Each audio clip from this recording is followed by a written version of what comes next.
Sir मुझे ये जानना है कि सर क्या हम लोग को लाइफ में नहीं करना चाहिए जिससे हम लोग को डाउनफॉल हो सकता है?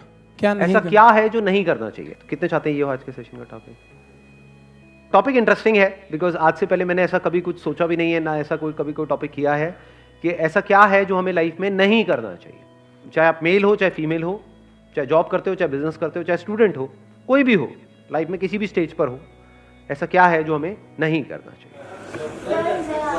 हाँ, इनसे स्टार्ट करते हैं। सर मेरे हिसाब से किसी भी काम को, किसी भी बात को, किसी भी चीज़ को नहीं बोलना चाहिए, क्योंकि मैंने पर्सनल एक्सपीरियंस किया है, अगर हम पहले ही किसी काम को नहीं बोल देते हैं ना तो वो कभी सक्सेस होता ही नहीं है, और जितना भी आपके पास कॉन्फिडेंस हो आप उस चीज़ को कभी भी कर ही नहीं सकते।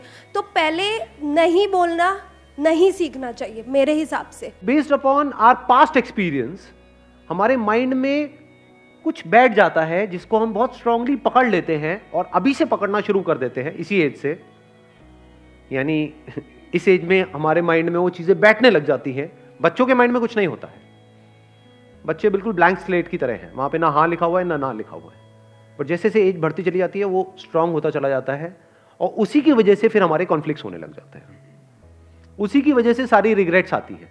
क्योंकि होता क्या है, बड़ी जल्दी हम ना बोल देते हैं।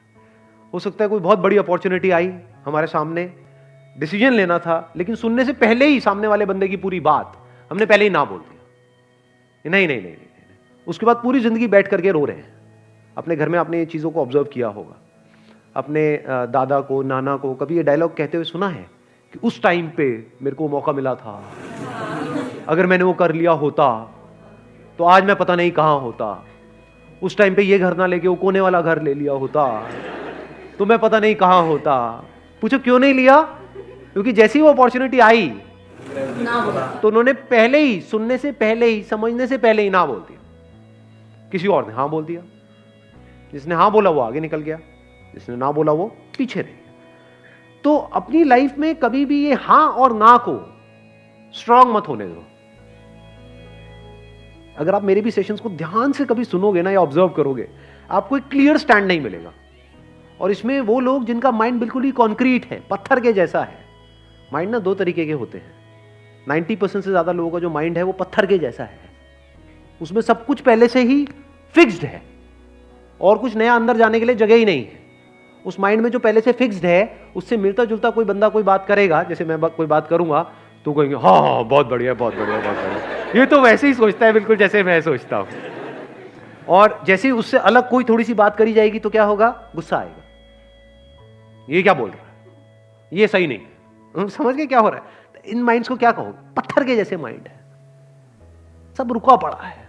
दूसरे तरह का माइंड कौन सा होता है? जो एक नदी की तरह बह रहा है। जब तेजी से बहता है तो वहां पे कुछ भी पकड़ने के लिए नहीं है, आप कोई भी साइड नहीं ले सकते। और जैसे ही आप साइड नहीं लोगे तो लोगों को प्रॉब्लम होगी जिनका माइंड कॉन्क्रीट है।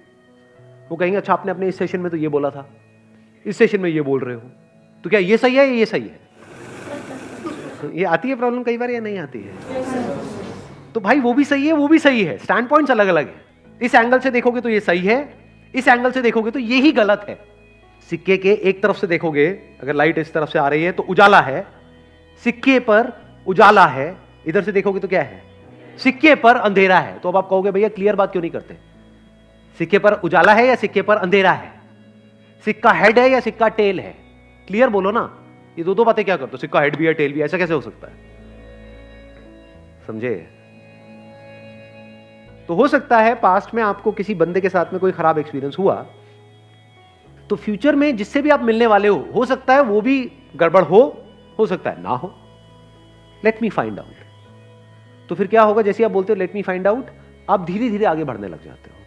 आप एकदम से ना बोलते हो, ना जल्दीबाजी में हां बोलते हो, और ये बड़ी कमाल की स्टेट होती है। Let me explore, let me find out. अब आपके अंदर पेशेंस आ गया है। लोगों के अंदर पेशेंस ही नहीं है, बड़ी जल्दी तैयार बैठे पड़े हैं अपना जजमेंट पास करने के लिए।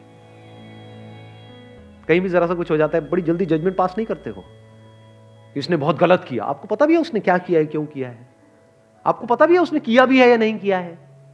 नहीं, बस जजमेंट हमारा तैयार है। ऐसे ही जैसे हम दुनिया को जज कर रहे होते हैं, ऐसे ही अपने घर में और लोगों को जज कर रहे होते हैं, ऐसे ही खुद को जज कर रहे होते हैं।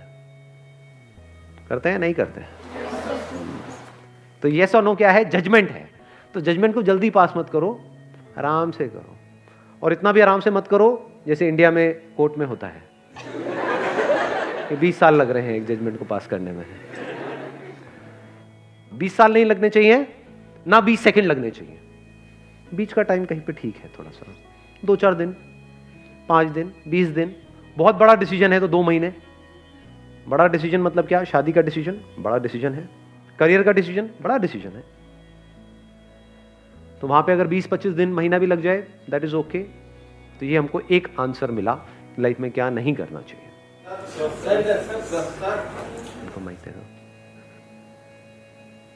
एक्चुअली सर मेरे को लगता है कि हमें हमारे ऊपर पर्सनली सेल्फ डाउट नहीं होना चाहिए कोई भी काम करने से पहले।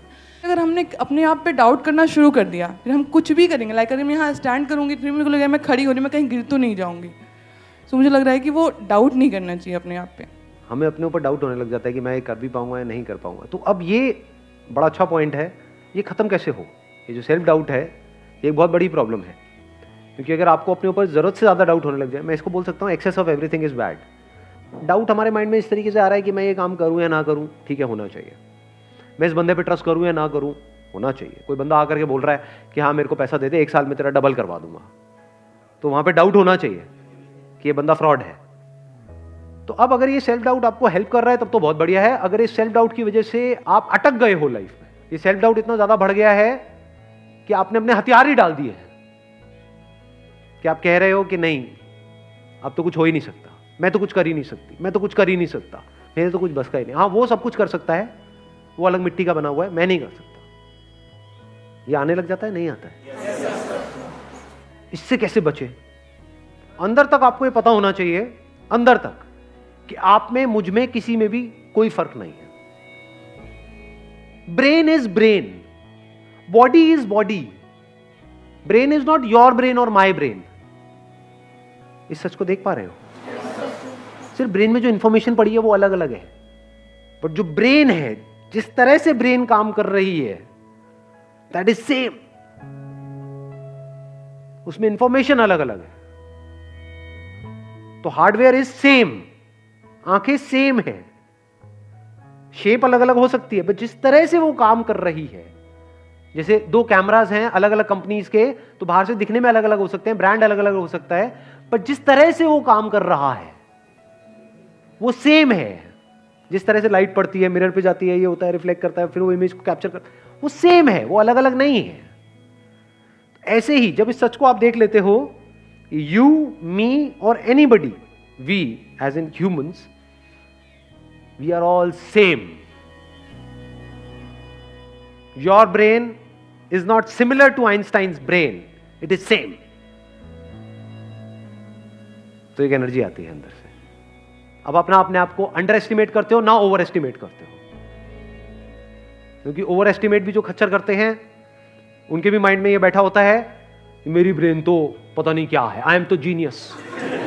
वो भी खच्चर है, जीनियस खच्चर है वो। हाँ। और एक है जो बेवकूफ खच्चर है, वो क्या कह रहा है कि नहीं नहीं मेरी ब्रेन में ही कुछ कमी है, नहीं मेरे में कुछ कमी है। मेरे में मतलब क्या? अलग तरह की इंफॉर्मेशन अंदर डाल दो, वो अलग तरह से काम करने लग जाएगी ब्रेन। सिंपल है। जैसे कभी ऐसा हो जाता है कि जब लाइफ में मूड बहुत खराब होता है, यानी एक तरह के थॉट्स अंदर चल रहे हैं, एक तरह की इंफॉर्मेशन अंदर प्ले होती चली जा रही है ब्रेन पे, एकदम से आपने मेरा कोई सेशन देखा या कोई बुक पढ़ी या किसी और का कोई सेशन देखा, एकदम से सब कुछ बदल गया। तो क्या बदला है वहां पर? क्या ब्रेन बदल गई है? हार्डवेयर बदला है, सॉफ्टवेयर ही तो बदला है, इंफॉर्मेशन ही तो बदली है। पहले अपने अंदर ही अंदर कुछ और बोल रहे थे, अब कुछ और बोल रहे हो। आया समझ में? नहीं आया कुछ? अब कहां पे है सेल्फ डाउट बताओ? अब यहां पे ना तो इंफीरियरिटी कॉम्प्लेक्स है हमारे अंदर, ना सुपीरियरिटी कॉम्प्लेक्स है, कुछ भी नहीं है। ये मतलब मेरी ब्रेन और आइंस्टाइन की ब्रेन सेम है, आपकी ब्रेन और किसी की भी, any person you name it, जो भी पास्ट में हुआ या अभी है या होने वाला है, सेम है, कोई फर्क नहीं है। इसको सिर्फ ढंग से यूज करना है, समझदारी से यूज करना है, बस, और कुछ नहीं है। इनको देना माइक जरा। हाँ पीछे। मैं बस ये कहना चाहता हूँ कि हमें अपनी जड़ों को नहीं भूलना चाहिए, अपने पेरेंट्स, उनके एक्सपीरियंसेस। बहुत अच्छा पॉइंट इन्होंने बोला है कि हमको अपनी जड़ों को कभी नहीं भूलना चाहिए। देखो एक पेड़ है, किस बेस पे डिसाइड होता है कि वो पेड़ कितना बड़ा हो सकता है? उसकी जड़ें कितनी अंदर तक है। तो अगर हमको ऊपर बढ़ना है, ऊपर मतलब आप कह सकते हो बाहर इस दुनिया में अगर बढ़ना है, तो अंदर जड़ें उतनी ही स्ट्रांग होनी चाहिए। अगर अपनी रूट्स को हमने छोड़ दिया और ऊपर बढ़ने की कोशिश कर रहे हैं तो गिर जाएंगे। थोड़ा सा आंधी तूफान आएगा, दिखेंगे भी नहीं कहां गए। तो हमें क्या नहीं करना चाहिए, कभी भी अपने माँ बाप की डिसरिस्पेक्ट नहीं करनी चाहिए किसी भी हालत में। अपने माँ बाप के बारे में कुछ बुरा सोचना तक नहीं चाहिए, करना तो बहुत दूर की बात है। और कुछ लोग थोड़ा बहुत पैसों के चक्कर में पता नहीं क्या क्या कर रहे हैं। किसके साथ? अपने माँ बाप के साथ। कौन है माँ बाप? आपकी जड़ें हैं। और सोचो, आपको एक मजेदार बात बता देता हूं कि जो बंदा, अगर आपको पहचानना हो ना कि वो बंदा कैसा है, कि उस बंदे के साथ उस पर भरोसा करना चाहिए नहीं करना चाहिए, तो उस बंदे को ये देखो कि वो अपने माँ बाप के साथ कैसे बिहेव करता है। उसने अपने माँ बाप के साथ क्या किया।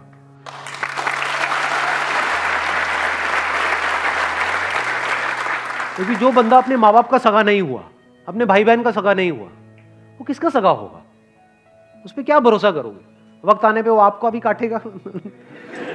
जिसने अपनी जड़ें काट दी, उसके लिए और दूसरा पेड़ कहां मैटर करता है? आप तो दूसरे हो ना। जिसने अपने को नहीं छोड़ा वो आपको क्या छोड़ेगा? तो इसको हमेशा याद रखना है। हैविंग सेड दैट, इसका मतलब ये नहीं है कि आप उनकी हर बात से एग्री करो। नहीं, ओपिनियन अलग अलग हो सकते हैं। डिसीजंस के बेस पे लड़ाई हो सकती है कि मेरा डिसीजन ये है, आपका डिसीजन ये है, मैं ये चाहता हूं, आप ये चाहते हो। उसमें लड़ाई हो सकती है और वहां पे करनी भी चाहिए। ये नहीं कि जो वो कह रहे हैं हर बात पे हम एग्री कर जाए।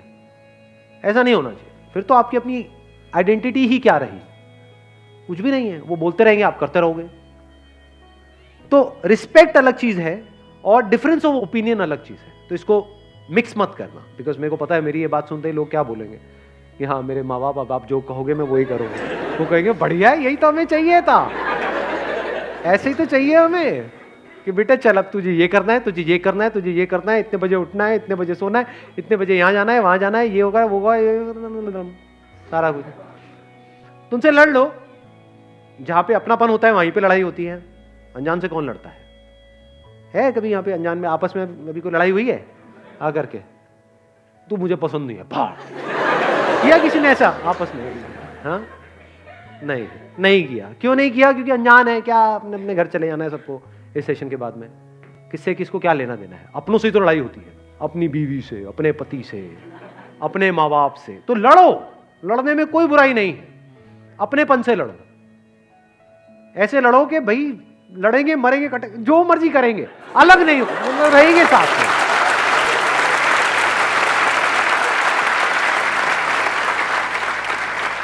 इसको इस तरह से भी कह सकते हो, आपस में लड़ेंगे, बाहर का कोई आएगा तो फिर हम एक हो जाएंगे, फिर नहीं छोड़ेंगे। या एक्चुअल में अगर कोई मुश्किल आएगी तो हम सब एक है। हाँ, आपस में हमारा चलता रहता है थोड़ा बहुत, उसमें कोई बुराई नहीं है। तो जड़ों को याद रखने का मतलब, जड़ों को ना भूलने का मतलब कि कुछ ऐसे लोग हैं आपकी लाइफ में जो आपको अंदर तक पता है कि ये मेरे अपने हैं। कैसे पता है? क्योंकि जब आपकी लाइफ का सबसे खराब टाइम चल रहा था तब भी वो आपके साथ थे, वो आपके अपने हैं, फॉर श्योर आपके अपने हैं। जब खराब टाइम में नहीं छोड़ा तो अच्छे टाइम में क्या छोड़ेंगे? और कुछ ऐसे लोग होते हैं, थोड़ा सा आपका टाइम अच्छा होता है, पीछे पीछे घूमने लग जाते हैं, आपके लारे लपे करेंगे, आपकी तारीफें करेंगे, आपको बोलेंगे कि हाँ तू तो मेरा भाई है, हम तो ये हैं, हम तो वो हैं। जैसे ही आपका टाइम थोड़ा सा खराब होगा आपको छोड़ देंगे, आपकी तरफ देखेंगे भी नहीं, आपसे बात तक नहीं करेंगे, एकदम पीठ कर देंगे आपकी तरफ। तो आप पहचान सकते हो ऐसे लोगों को। कुछ ऐसे लोग थे आपकी लाइफ में जब आप कुछ भी नहीं थे, या ये कह लो खराब टाइम चल रहा था, तब भी वो आपके साथ में थे। तो ये आपके अपने हैं। दुनिया इधर की उधर हो जाए, इनको नहीं छोड़ना है। चाहे घर अलग अलग हो जाए, देखना, इसको भी ध्यान से समझ लेना। इसका मतलब ये नहीं है कि हाँ एक ही घर में रहेंगे जी, अब तो सास बहू आपस में एक दूसरे का गला काट रही है लेकिन रहेंगे हम एक साथ ही, ये नहीं कह रहा हूं मैं। चाहे घर अलग अलग हो जाए, यानी फ्लोर अलग अलग हो जाए, अपार्टमेंट अलग अलग हो जाए, आप यहां रहते हो वो वहां रहते हैं, या दूर भी रहते हैं, आप दिल्ली में रहते हो वो बॉम्बे में रहते हैं, दैट्स ओके। लेकिन दिल से हम एक है जी, मरते दम तक हम अलग नहीं हो सकते। That must be very clear. जिसके माइंड में ये क्लियर है उसकी जड़ें पक्की है। Wish you all the very best. Thank you so much for coming.